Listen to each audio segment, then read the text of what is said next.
Hey, what's up, fellas? How you doing, man? Antonelli here.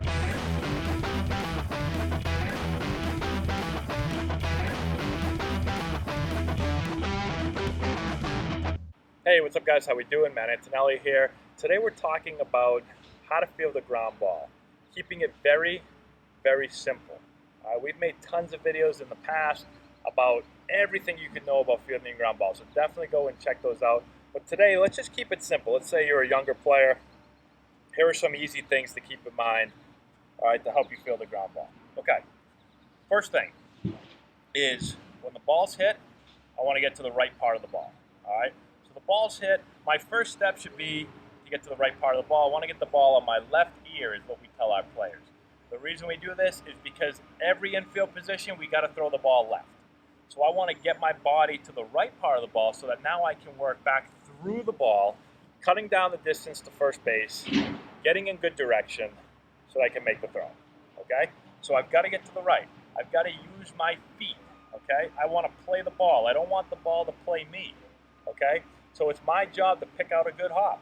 So as I get to the right and I'm starting to work through the ball, I'm picking out a good hop. I'm not just going to sit there and just let the ball play me. Oh, there's a bad hop. Oh, I got a good hop. I'm picking out the hop, okay? So I get to the right, I'm working through the ball, and I'm reading the hops, and I'm trying to field either the short hop, where the ball bounces right before my glove, or I'm fielding the long hop, where the ball bounces out there, and I field the ball just like that, okay? I don't want the in-between hop, where I kind of am in here, and the ball bounces, and now it hits me in the chest, and that usually happens when it happens. The player hits them in the chest, and they go, bad hop. Players, the infielder is supposed to dictate the hop. Now, I'm not saying you're going to get it 100% of the time, but if you move your feet, you'll be able to take a lot of the bad hops away by fielding the short hop and the long hop. Okay? So I use my feet. As I approach the ball, I want to be right, left, field the ball. Okay? So I approach the ball, I get to the ball, I pick out the right hop, I break my feet down a little bit, and I go right, left, field the ball. Okay? I want to feel the ball over my left eye. That's where my glove opens most naturally. The more I get to the right, the more I have to manipulate my hands. And now my arm gets stiff. I get hard hands. Right over my left eye. Okay? I want to play low. From the ground up is what we tell our players. So I want to have a flat back, bend my knees. Right there. I want to get below the ball. I want to get my eyes as close to the ball as possible. I tell our players they should be able to iron a shirt right off your back. You're like an ironing board. I should be able to eat dinner right off your back. You're like a table, okay? Flat back, all right? That gets my hands out front. Right there. When my hands get out front, now I can see the ball in my glove in the same view at all times. If my hands are here, if I do this, right? I just bend my knees, I don't get my back flat, my glove gets underneath me. When my glove's underneath me, I can't see it. When I can't see it, how do I get the ball to go in there consistently? Okay? I need to have my hands out front where I can see the ball and my glove all the time. I don't want it so far out in front that my arm gets stiff again, but it's out in front with a little bit of bend in my elbow. Now my hands are soft. Okay?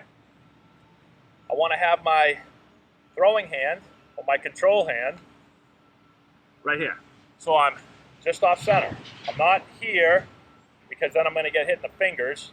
I have my hand up, and it's just off center right here, okay? When the ball comes in, I use two hands. Any ball that I feel in the middle of my body, within the frame of my body, it's two hands. I'm not catching the ball with one hand. The glove never closes. The ball goes into the glove, and this hand traps it, just like that. Then the ball comes out quickly. If I catch it, then I got to dig in for it, and I got to pull it out. It takes too long. The ball is deflected. I catch the ball above the fingers up here. Ball should hit right there. Boom. My other hand traps it. Okay? Just like that. Once I get the ball, bring the ball in the middle of my body. I want to break my hands at the same point every time. All right? Boom. Just like that. If I bring it up here one time, bring it over here one time, up here one time, I'm breaking from different points every time. It's going to lead to inaccurate throws. A pitcher breaks his hands from the same point every time. Why? Because his job is to repeat his delivery and throw a strike as much as possible. He's got to be the best control guy out of everybody. It's his job. If he can't do it, he can't pitch. So I want to do the same thing. I want to break my hand to the same point every time. right to the middle of my body. Bring the ball just above my belly button, just under my chest, right about there, okay? And I break from there. As I'm bringing the ball here, I'm going to go right to left, left to target. All right, so I'm going to cut down the distance to first base, and I'm going to get good direction. Watch this. Feel the ball. Bring the ball here. Get my feet going. So I take my right to my left, left to my target. Not crossing over. That's unathletic. I'm not going behind. That's going the wrong way. I'm going towards first base by replacing my feet. Both feet are never on the ground at the same time. When I do this, they're both on the ground at the same time. I do this, they are too. When I do this, they're not. It's like a secondary lead as a base runner, only it's the reverse. Right? Athletic. Take any ball. Right to left, left to target. Right to left, left to target. I'm always in line. My shoulders are in line and I'm cutting the distance down. Okay? So, really, really important footwork. And I'm bringing the ball to the middle as I'm doing that.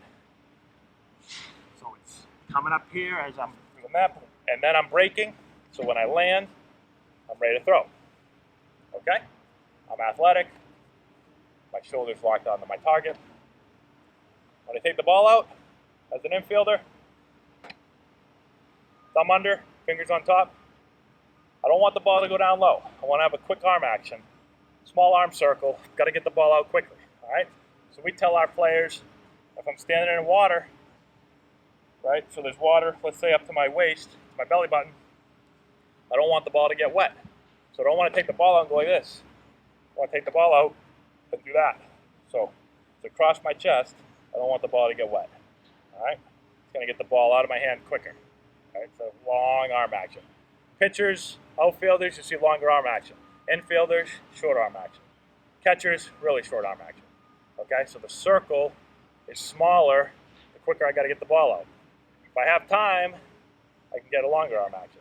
But for infielders, we teach short arm action.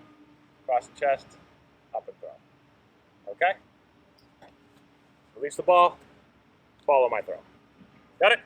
So, if you follow those steps, you may say, geez, that's a lot of steps, right? But if you work on, especially young players, pick out one and work on it. Pick out another one the next day, work on it. Put them all together, you'll be a really, really good infielder. Some players will say, well, that's really simple stuff. Most players don't do it, okay? And so now when I go through with players, you know, obviously I've coached infield for a while now, and so I just run through that really quickly. And I don't know how many things were there, but I'm watching for those things. Those are literally the main things that I'm looking for when I'm watching infielders, okay? You can pick them out real quick when you start looking for them, and it's a real nice checklist to have. And I'm telling you, the real good infielders that I've seen, when I watch Major League infielders, they do that stuff without even thinking about it. You know, some people will say, well, my infielders could never do that. How are they going to think about all that stuff? They're not going to think about it. They're going to think about it in practice, especially if they're young. They're going to drill the ever-living hell out of it, right? But in the game, they just play. Big leaguers do all those things. They don't think about it. Why? Because they've done it their whole lives. They've practiced. Or they may think about it in practice. In the game, your instincts take over, okay? But they'll only take over if you work on it in practice. Make it second nature, okay? So, hopefully that helps you guys out. Let me know if you have any questions in the comment section below. Subscribe to the channel. Give it a thumbs up. All that good stuff. Share the video with all your friends. Check out the description box below. We've got a deal going on Plate Crate. Click on the link. Type in Antonelli. Get 50% off your first Plate Crate. Also have a deal going on with, no, we don't have a deal actually with Patreon. That'd be cool if we did, but we don't. But you can support the channel by clicking on the link and going to our Patreon page and supporting the channel there. We'd really appreciate that. And that's all I got. Thanks so much, guys. I appreciate it, and we'll talk to you later.